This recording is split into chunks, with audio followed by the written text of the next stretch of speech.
तो आज बात करते हैं एक ऐसी कहानी की जिसने भारत के एडटेक की दुनिया में एक क्रांति ला दी है। ये कहानी है फिजिक्स वाला की, एक ऐसे प्लेटफॉर्म की जिसने पढ़ाई लिखाई के तरीके को ही बदल कर रख दिया। तो चलिए कहानी की शुरुआत करते हैं इसके सबसे हैरान कर देने वाले हिस्से से, यानी इसके नंबर्स से। 2.8 बिलियन डॉलर्स। जी हाँ, सितंबर 2024 तक फिजिक्स वाला की वैल्यूएशन इतनी थी और इसी के साथ ये कंपनी सीधे यूनिकॉर्न क्लब में शामिल हो गई। सोचिए, एक ऐसी कंपनी के लिए ये कितना बड़ा आंकड़ा है जो सिर्फ एक यूट्यूब चैनल से शुरू हुई थी। तो सवाल ये उठता है कि एक छोटे से शहर का एक अकेला टीचर आखिर इतना बड़ा एम्पायर खड़ा कैसे कर पाया, वो भी तब जब सारी मुश्किलें उसके खिलाफ थीं। इसका जवाब पाने के लिए हमें कहानी के बिल्कुल शुरुआत में जाना होगा, मतलब इसके फाउंडर अलख पांडे की कहानी में। देखिए, अलख पांडे का सफर किसी बड़े कॉरपोरेट बोर्डरूम से नहीं, बल्कि उत्तर प्रदेश के एक बहुत ही साधारण से क्लासरूम से शुरू हुआ था। उनके अंदर फिजिक्स और मैथ्स जैसे सब्जेक्ट्स को पढ़ाने का एक जुनून था और बस इसी जुनून के दम पर उन्होंने छोटी छोटी ट्यूशन क्लासेस लेना शुरू किया। तो ये है उनके सफर की टाइमलाइन। शुरुआती दिनों में वो बहुत ही सरल और दिलचस्प तरीके से छोटी छोटी ट्यूशन क्लासेस पढ़ाते थे। फिर आया साल 2016। उन्हें एहसास हुआ कि अच्छी पढ़ाई की पहुंच सब तक होनी चाहिए और बस यहीं से फिजिक्स वाला यूट्यूब चैनल की शुरुआत हुई। और देखते ही देखते ये यूट्यूब चैनल एक पूरे प्लेटफॉर्म में बदल गया, जिसका एक बहुत ही साफ मिशन था।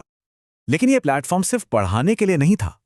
इसके पीछे एक बहुत ही पावरफुल और कह सकते हैं एक क्रांतिकारी सोच थी। तो क्या था फिजिक्स वाला का तरीका?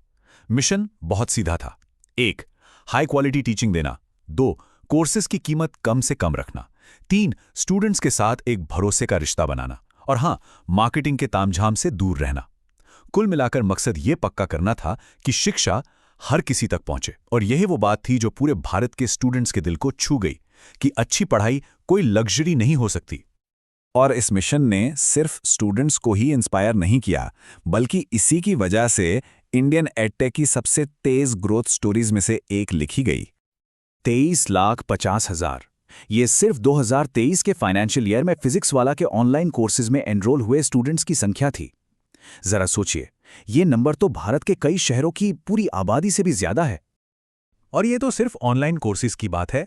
इस प्लेटफॉर्म ने 55 लाख पेड सब्सक्राइबर्स का एक बहुत बड़ा बेस बना लिया, जो साफ साफ इस मॉडल की जबरदस्त कामयाबी को दिखाता है। लेकिन कहानी यहीं खत्म नहीं होती। जो बात वाकई में हैरान करती है वो ये है कि पेड यूजर्स के अलावा कंपनी के जो फ्री यूट्यूब चैनल्स हैं वो करीब करीब 4.6 करोड़ स्टूडेंट्स तक पहुंचते हैं। ये एक अविश्वसनीय नंबर है। अब जरा रेवेन्यू ग्रोथ पर नजर डालिए।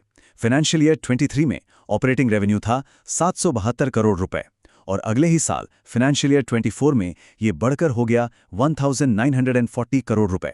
मतलब सिर्फ एक साल में लगभग 3 गुना की छलांग। ये दिखाता है कि कंपनी कितनी तेजी से और कितने बड़े स्केल पर एक्सपैंड कर रही थी। लेकिन जैसा कि अक्सर होता है, इस तरह की रॉकेट स्पीड ग्रोथ अपने साथ बड़ी फाइनेंशियल चुनौतियां भी लेकर आती है। और ये चुनौतियां इन आंकड़ों में साफ दिखती हैं। एक तरफ फाइनेंशियल ईयर 23 में कंपनी को 16 करोड़ का नेट प्रॉफिट हुआ। वहीं दूसरी तरफ अगले ही साल यानी फाइनेंशियल ईयर 24 में कंपनी को लगभग 1131 करोड़ का भारी भरकम नेट लॉस हुआ। मतलब एक साल में छोटे से मुनाफे से सीधा एक बड़े घाटे में।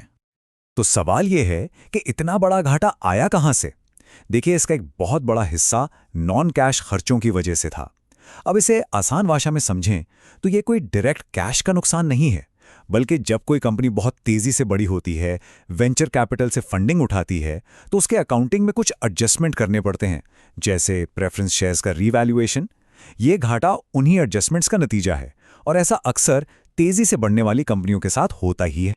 तो इन जबरदस्त ऊंचाइयों और हाल की इस उथल-पुथल को देखते हुए आखिर फिजिक्स वाला की असली विरासत क्या है?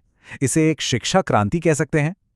देखिए, फिजिक्स वाला की कहानी ये साबित करती है कि अगर एक मिशन के साथ काम किया जाए तो पूरे के पूरे इंडस्ट्री को बदला जा सकता है।